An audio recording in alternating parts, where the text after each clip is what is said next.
പൊൻകുഴി ശ്രീരാമക്ഷേത്രത്തിലും ഈ വർഷത്തെ കർക്കടക വാബലി ഗംഭീരമായി തന്നെ നടന്നു. കോരിച്ചെരിയുന്ന മഴയത്തും ഭക്തജന പ്രവാഹമാണ് പിതൃക്കൾക്ക് ഒരു പിടി ബലിച്ചോറ് അർപ്പിക്കാനായിട്ട് ഈ ശ്രീരാമക്ഷേത്രത്തിലേക്ക് എത്തിയിരിക്കുന്നത്.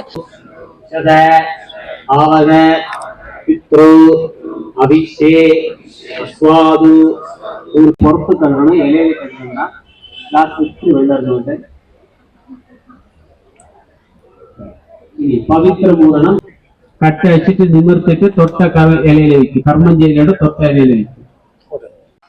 ബലിതർപ്പണങ്ങൾ കഴിഞ്ഞ് പിണ്ടം ഒഴുക്കുന്ന ഒരു കാഴ്ചയാണ് നമ്മൾ കാണുന്നത്. അതുകൊണ്ട് നമ്മുടെ പൊൻകുഴി ശ്രീരാമക്ഷേത്രത്തിന് അരികിലൂടെ ഒഴുകുന്ന പുഴയിലേക്കാണ് ഈ പിണ്ടം ഒഴുക്കാനായിട്ട് ഭക്തജനങ്ങൾ എത്തിയിരിക്കുന്നത്. അതുപോലെ തന്നെ ഇവിടെ ഒരുപാട് സുരക്ഷാ സംവിധാനങ്ങളും ഒരുക്കിയിട്ടുണ്ട് എന്നുള്ളതാണ് നമുക്കിവിടെ കാണാൻ അറിയാനൊക്കെ കഴിഞ്ഞിട്ടുള്ളത്.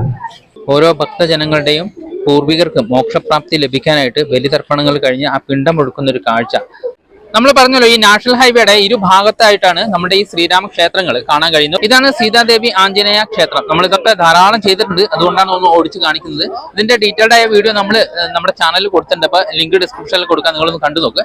ഇവിടെയായിട്ട് വലിയൊരു കൗണ്ടർ ചെയ്തിട്ടുണ്ട്. ഇവിടെ സേവാഭാരതിയുടെ നേതൃത്വത്തിൽ ഇവിടെ അന്നദാനം കൊടുക്കുന്നുണ്ട്. അന്നദാനം എന്ന് പറഞ്ഞാൽ ബ്രേക്ക്ഫാസ്റ്റ്, ഉപ്പുമാവും ചുക്ക് കാപ്പിയാണ് എല്ലാ വർഷവും കൊടുക്കുന്നതാണ്. അതുപോലെ തന്നെ ഈ വർഷവും പൂർവാധികം ഭംഗിയോട് ഗംഭീരമായ രീതിയിൽ തന്നെയാണ് കൊടുക്കുന്നത്. അതോടൊപ്പം തന്നെ ശ്രീ സത്യസായി സേവാ സംഘടനയുടെ ചുക്ക് കാപ്പി വിതരണം നമുക്കിവിടെ കാണാൻ കഴിയുന്നതാണ്. നമുക്കറിയാം വയനാട്ടിൽ നല്ല മഴയാണ്, അതുപോലെ നല്ല തണുപ്പാണ്. അപ്പൊ ഈ തണുപ്പിനെ അതിജീവിച്ചുകൊണ്ട് ബലിതർപ്പണങ്ങൾ കഴിഞ്ഞ് എത്തുന്ന ഭക്തജനങ്ങൾക്ക് നമ്മൾ പറഞ്ഞ പോലെ സേവാഭാരതിയുടെ നേതൃത്വത്തിൽ ഇവിടെ നല്ല ഉപ്പുമാവും കാപ്പിയൊക്കെ കൊടുക്കുന്ന ഒരു കാഴ്ച നമുക്ക് കാണാൻ കഴിയുന്നതാണ്. ഇത് എല്ലാ വർഷവും ഇവിടെ കൊടുക്കുന്നുണ്ട്.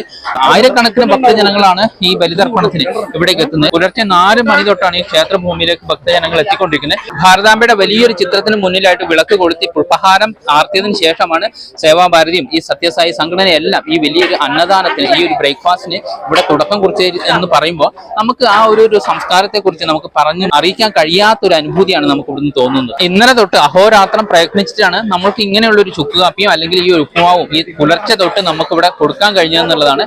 ഇതുണ്ടോ, ഈ ഒരു ബലിതർപ്പണത്തിനായിട്ട് ഒരുപാട് ആളുകളാണ് ഒത്തുചേർന്നിരിക്കുന്നത്. അവരുടെ ഒരു സഹായ സഹകരണം നമുക്ക് പറഞ്ഞറിയിക്കാൻ കഴിയില്ല എന്നുള്ളതാണ്. ശ്രീരാമന്റെയും സീതാദേവിയുടെയും ഐതിഹ്യങ്ങൾ ഉറങ്ങുന്ന ഈ ക്ഷേത്രഭൂമിയെ കുറിച്ച് നമ്മൾ ധാരാളം വീഡിയോകൾ ചെയ്തിട്ടുണ്ട്. നിങ്ങൾ ഇതുവരെ വരാത്തവരാണെങ്കിൽ പൊൻകുഴി ശ്രീരാമക്ഷേത്രം, വയനാട്ടിലെ കാടിന് നടുവിലായി സ്ഥിതി ചെയ്യുന്ന പൊൻകുഴി ശ്രീരാമക്ഷേത്രത്തിലേക്ക് ഒരു പ്രാവശ്യമെങ്കിലും വന്നു നോക്കണം. ഇവിടുത്തെ കാനന ഭംഗി, ഇവിടുത്തെ ഒരു അറ്റ്മോസ്ഫിയർ ഒക്കെ നിങ്ങളൊന്ന് അറിയണം എന്നുള്ളതാണ്. അതുപോലെ ഈ വർഷത്തെ വാവുബലി പൂർവാധികം ഭംഗിയോടുകൂടി തന്നെ പൂർത്തിയാക്കാൻ കഴിഞ്ഞു എന്നതിൽ ഒരുപാട് സന്തോഷമാണ്, ആഹ്ലാദമാണ് ഇന്ന് മനസ്സിലേക്ക് ഓടിയെത്തിയിരിക്കുന്നത്.